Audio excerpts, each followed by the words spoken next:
To go to a weekly page, you can always visit the monthly calendar and click on these numbers here, or you can go to the 2022 calendar and click on these weeks here. Let's go to week 35. The weekly page looks like this. You have space for your focus and priorities right here on the left side of the screen. The layout is a list layout because it allows you to actually prioritize your tasks and then organize them by day.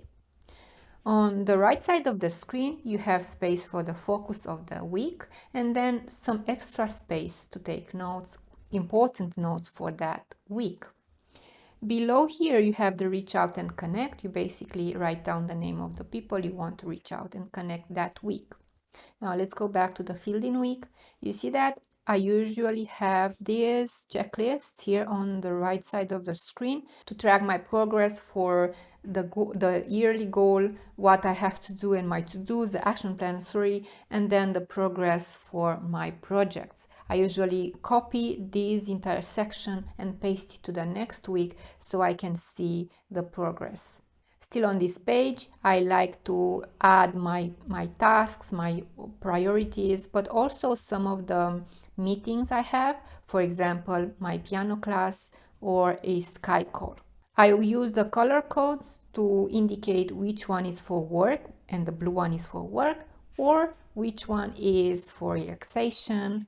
And you see here the piano class or the relax and reconnect are for relaxation.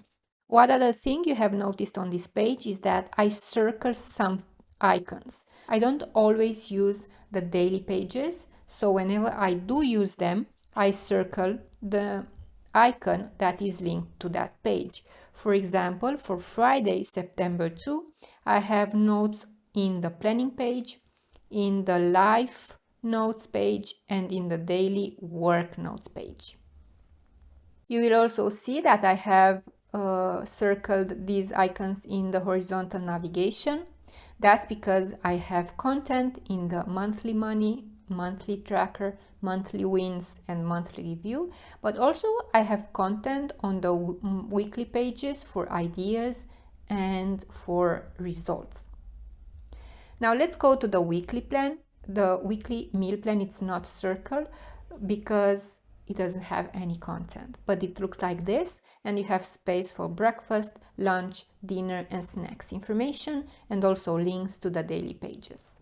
The weekly idea page is really the page where you can brainstorm everything. I use it for that. You can use it for other things as well, but this is one simple notes page, always connected with the weekly planning page by clicking the weekly number here, or by clicking the title.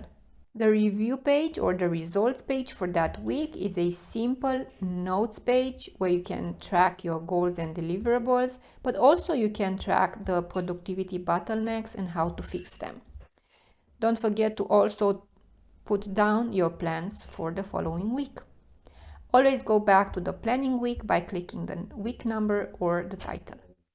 To jump from one week to the following or to the previous week, use this previous and next, and you will be right there. These come in very handy whenever you add more weekly pages just after the weekly planning page.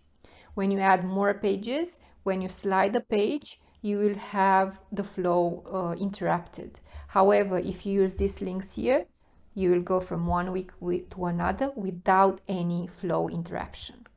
Also on the weekly page, don't forget that for some weeks you have this green button here which says end of the month recap. I'm going to remind you that it's the last week of the month and you have to review the month.